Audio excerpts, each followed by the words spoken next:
अब क्यों अस्सलाम वालेकुम, मैं हूं कमर मेकन और इस वक्त हम सुप्रीम कोर्ट में मौजूद हैं। बड़ी ही दिलचस्प सूरत हाल आज सारा दिन बनी रही है। उसकी तरफ जाने से पहले सुप्रीम कोर्ट में जो पंजाब और KPK के इलेक्शन के हवाले से इस वक्त समाअत की जा रही है PTI की दरख्वास्त के ऊपर, उसका थोड़ा सा अहवाल मैं आपको बताता चलूँ कि आज से पहले क्या हुआ। सबसे पहले इलेक्शन कमीशन को ये ऑर्डर्स किए गए थे कि 30 अप्रैल को इलेक्शन करवाए जाएँ, जिसके बाद इलेक्शन कमीशन ने 30 अप्रैल को इलेक्शन करवाने की जो डेट है वो चेंज करके 8 अक्टूबर को पहुँचा दी, जिसके ख़िलाफ़ जो है PTI की दरख्वास्त जो है वो दायर की गई PTI की तरफ से और उस पर समाअत शुरू हुई।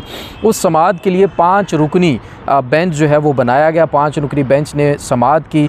पहले दिन भी समाअत हुई, दूसरे दिन भी मुकम्मल समाअत होती रही, सारे अपने अपने दलाइल देते रहे, तीसरे दिन भी समाअत होती रही। लेकिन तीसरे दिन एक ऐसी चीज़ हुई जो कि बिल्कुल पहले शायद कभी नहीं हुई। 1997 में एक मिसाल उसकी मिलती है, लेकिन 1997 के बाद उस वक़्त भी नवाज़ शरीफ की हुकूमत थी, PMLN की हुकूमत थी और उस वक़्त भी नवाज़ शरीफ साहब की नाअहली का मामला था और उस वक़्त भी इसी तरह की मामलात और साजिशें वग़ैरह हमें नज़र आई थी, जो कि हिस्ट्री हमें बताती है। लेकिन तीसरे रोज़ समाअत के दिन तीसरे रोज़ जो मामला हुआ वो इस तरह से हुआ कि काजी फ़ाइज़ ईसा साहब जो कि एक केस सुन रहे थे, जो कि हाफ़िज़ कुरान को 20 नंबर देने या ना देने का मामला था, उसके ऊपर उन्होंने आनन फानन 100 मोटो लिया और 100 मोटो लेते हुए 5 रुकनी बेंच को रोकने के ऑर्डर्स जारी कर दिए और कहा कि 5 रुकनी जो बेंच है ये 100 मोटो लेकर इस केस को नहीं सुन सकता और इसको फिलफौर कार्रवाई को रोक देना चाहिए। इसमें उनके साथ जस्टिस अमीनुद्दीन साहब भी शामिल थे। अब ये जस्टिस अमीनुद्दीन साहब इस 5 रुकनी बेंच में भी शामिल थे और तीसरे जज जस्टिस शाहिद साहब हैं वो भी इसमें मौजूद थे। उन्होंने इख्तिलाफी फ़ैसला दिया था, लेकिन 3-2 की अक्सरियत से ये फ़ैसला दिया गया, 2-1 की अक्सरियत से फ़ैसला सुनाया गया और कहा गया कि जो 5 रुकनी बेंच केस सुन रहा है इलेक्शन कमीशन के हवाले से उसकी समाअत फिलफौर रोक देनी चाहिए, क्योंकि उसके 100 मोटो के ख़िलाफ़ जो कानून बनाया जा रहा है इस वक्त पार्लियामेंट के अंदर, वो जब तक मुकम्मल ना हो जाए, लेजिस्लेशन कंप्लीट ना हो जाए, तब तक 100 मोटो के ऊपर जो सारी कार्रवाई है वो रोक देनी चाहिए। अब यहाँ पर बड़ी दिलचस्प सूरत हाल बन गई। अब इससे अगले दिन यानी कल जब समाअत शुरू हुई तो जस्टिस अमीनुद्दीन साहब जब आकर बैठे, 5 रुकनी बेंच बैठा, तो जस्टिस अमीनुद्दीन साहब ने कहा कि मैं कुछ कहना चाहता हूँ। उन्हें इजाज़त दी गई चीफ साहब की तरफ से कि आप कुछ कहें। तो उन्होंने कहा कि क्योंकि कल जो जस्टिस फ़ाइज़ ईसा साहब ने फ़ैसला दिया उसमें मैं भी उनके साथ शामिल था, तो मैं उनके साथ जो है मुत्तफ़िक हूँ, इसलिए मैं इस 5 रुकनी बेंच का हिस्सा मज़ीद नहीं रह सकता। जिसके बाद 5 रुकनी बेंच जो है वो टूट गया था। 5 रुकनी बेंच टूटने के बाद समाअत जो है वो मुलतवी होगी और कहा गया कि जल्द से जल्द जो नया बेंच जो है वो बनाकर समाअत जो है वो यहीं से शुरू की जाएगी। चीफ जस्टिस ऑफ पाकिस्तान ने कल सारा दिन ये कोशिशें की कि नया बेंच बनाया जाए और जल्दी समाअत शुरू की जाए, लेकिन समाअत मुलतवी होती गई और कल का दिन इसी तरह से गुजर गया। जबकि अदालती अमले ने फिर आगाह किया कि जो आज का दिन है, आज यही 4 रुकनी बेंच जो है वो समाअत करेगा और जहाँ से समाअत ख़त्म हुई थी वहीं से जो समाअत है वो शुरू की जाएगी। लेकिन आज बहुत दिलचस्प सूरत हाल उस वक़्त बनी जब समाअत शुरू होना थी। 4 कुर्सियां लगा दी गई कोर्ट के अंदर और जस्टिस जमाल खान मंदुखेल साहब आए और उन्होंने कहा कि मैं कुछ कहना चाहता हूं।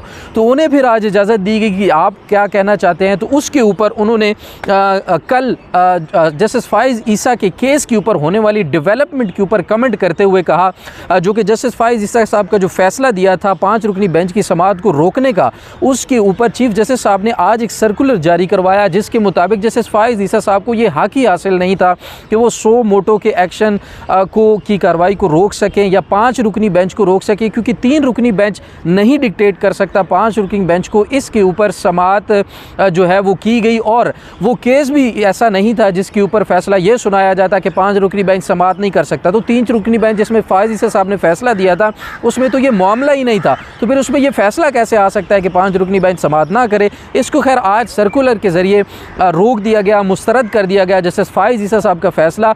उसके बाद जब 4 रुकनी बेंच समाअत शुरू करने लगा तो जस्टिस जमाल खान मंदुखेल साहब ने इजाज़त चाहिए बात करने की और उन्होंने कहा कि मैं इस फ़ैसले में शामिल नहीं था जो कि सर्कुलर जारी किया गया और जस्टिस फ़ाइज़ ईसा के फ़ैसले को जो मुस्तरद किया गया है इस फ़ैसले में मुझसे मुशावरत नहीं की गई, इसलिए मैं भी ये केस सुनने से माज़रत करता हूँ। 5 से 4 हुए थे जस्टिस अमीनुद्दीन साहब के जाने के बाद और उसके बाद जस्टिस जमाल खान मंदुखेल साहब के जाने के बाद फिर 3 रह गए। अभी जस्टिस जमाल खान मंदुखेल साहब बात कर रहे थे और उन्होंने कहा कि मेरी ये दुआ है कि ये कोर्ट वो फ़ैसला करे जो कि सब के लिए काबिल कबूल हो। तो मैं अपनी नेक तमन्नाएं देना चाहता हूँ और इसके साथ ही मैं ये कहना चाहता हूँ कि मैं अब इस बेंच का जो 4 रुकनी बेंच बचा था उसका हिस्सा नहीं रह सकता। अभी आगे वो कुछ और भी कहना चाहते थे, जिसके बाद chief justice of Pakistan justice Umar Ata Bandial साहब ने उन्हें यहाँ पर टोक दिया और कहा कि बहुत बहुत शुक्रिया। ये कहकर समाअत मुलतवी कर दी, 4 रुकनी बेंच टूट गया, जजेस उठकर चले गए और उसके बाद समाअत जो है वो जारी ना हो सकी। तकरीबन 12 बजे के आसपास दोबारा ये ऐलान किया गया कि 3 रुकनी बेंच जुमा के बाद 2 बजे इसी केस की समाअत दोबारा से जो है वो करेगा। अब ये मामला चला था, 5 रुकनी बेंच से 4 हुए, 4 से 3 हुए, अब 3 रुकनी बेंच का ऐलान जो है वो कर दिया गया है। 3 रुकनी बेंच 2 बजे अभी इस केस की समाअत दोबारा करने जा रहा है। देखते हैं कि उसमें क्या फ़ैसला आता है। अब बज़ाहिर ये लग रहा है कि चीफ़ जस्टिस ऑफ पाकिस्तान इस मामले को जल्द से जल्द निपटाना चाहते हैं, इसको आगे मज़ीद लंबा खींच कर नहीं लेके जाना चाहते, क्योंकि एक आइनी और कानूनी मसला है और आइन और कानून में कोई गुंजाइश ऐसी किसी तरह से भी नज़र नहीं आती कि 90 रोज़ से इंतखाबात को आगे लेके जाया जाए। लेकिन दूसरी तरफ अगर हम देखें तो जजेस के दरमियान एक वाज़ेह तकसीम नज़र आ रही है, जिसमें एक जजेस का बड़ा group chief justice of Pakistan के साथ है और एक दूसरा ग्रुप जो एक की तादाद से कम समझ में आ रहा है इस वक्त मौजूद है, वो दूसरी तरफ जो है वो जस्टिस काजी फ़ाइज़ ईसा साहब की सरबराही में अलग नज़र आता है। अलग स्टांस के ऊपर एक फ़िक्री तकसीम बहुत बड़ी नज़र आ रही है सुप्रीम कोर्ट के अंदर, जो कि हम दुआ कर सकते हैं कि फ़ैसले के ऊपर किसी तरह से भी नज़रअंदाज ना हो। लेकिन हुकूमती अरकान बार बार थोड़ी देर के बाद आते हैं। अता तारड़ साहब ने प्रेस कॉन्फ्रेंस की, आज़म नज़ीर तारड़ साहब ने प्रेस कॉन्फ्रेंस की, राना सनाउल्लाह साहब ने प्रेस कॉन्फ्रेंस की और अभी से थोड़ी देर पहले मरियम औरंगज़ेब साहिबा ने प्रेस कॉन्फ्रेंस की और उन्होंने कहा कि माहौल साजगार नहीं है। मैंने उनसे सवाल किया कि माहौल साजगार क्यों नहीं है, जबकि हुकूमत का काम है अवाम को हिफाजत फराहम करना, अवाम की सिक्योरिटी करना, इलेक्शन कमीशन का काम है इलेक्शन करवाना और हुकूमत का काम है कि सारे के सारे रिसोर्सेज इलेक्शन कमीशन को मुहैया करना। अगर आप ये कह रही हैं कि जो माहौल है वो साजगार नहीं है, तो क्या ये हुकूमत अवाम को सिक्योरिटी देने और अवाम को साजगार माहौल इलेक्शन के लिए फ़राहम करने में नाकाम रही है? जिसके ऊपर उन्होंने जवाब दिया कि नहीं, ऐसा बिल्कुल भी नहीं है। वो जो बदमाश बैठा है, उन्होंने इमरान खान साहब की तरफ इशारा करते हुए कहा कि वो जो बदमाश बैठा है उसकी किसी भी मर्ज़ी के ऊपर कोई काम नहीं किया जाएगा। जबकि उन्होंने कहा ये जो खैबर पख्तूनख्वा और पंजाब की असम्बलियाँ हैं ये गैर आइनी तौर पर तोड़ी गई हैं, जबकि पिछली समाअत में चीफ जस्टिस अभी ये कह चुके हैं कि जो असम्बलियाँ टूटी हैं वो आइन के मुताबिक टूटी हैं और वो चीफ़ मिनिस्टर्स को ये हक देता है आइन कि वो अपनी असम्बलियों को तहलील कर सकते हैं और उसमें कोई ऐसा गैर आइनी काम हमें नज़र नहीं आता। लेकिन हुकूमती अरकान जो हैं वो बार बार इस चीज़ पर बज़िद हैं क्योंकि हालात ख़राब हैं।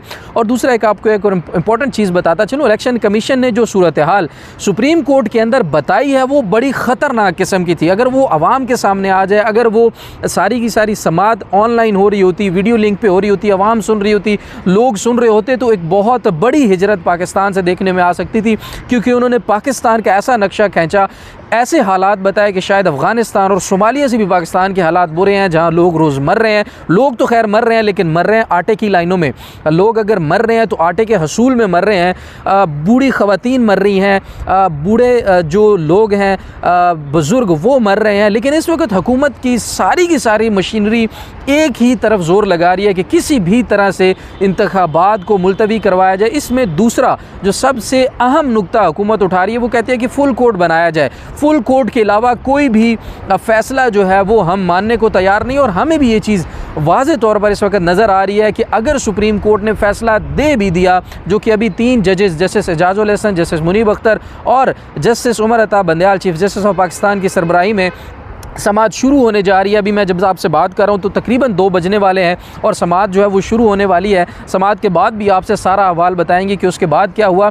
लेकिन जो इस वक्त की सारी सूरत हाल है कि इन्होंने फ़ैसला अगर दे भी दिया तो मुझे नहीं लगता कि हुकूमत उसको इम्प्लीमेंट करवाने में अपना भरपूर किरदार अदा करेगी। तो ये थी सारी सूरत हाल आज की सुप्रीम कोर्ट की। थोड़ा सा बैकग्राउंड भी आपके साथ शेयर किया। मज़ीद जो इन्फॉर्मेशन होगी जैसे ही फ़ैसला आएगा उसके बाद दोबारा आपकी खिदमत में हाजिर होंगे। अभी तक के लिए इतना ही। कमर मेकन को दीजिए इजाज़त। अल्लाह हाफ़िज़।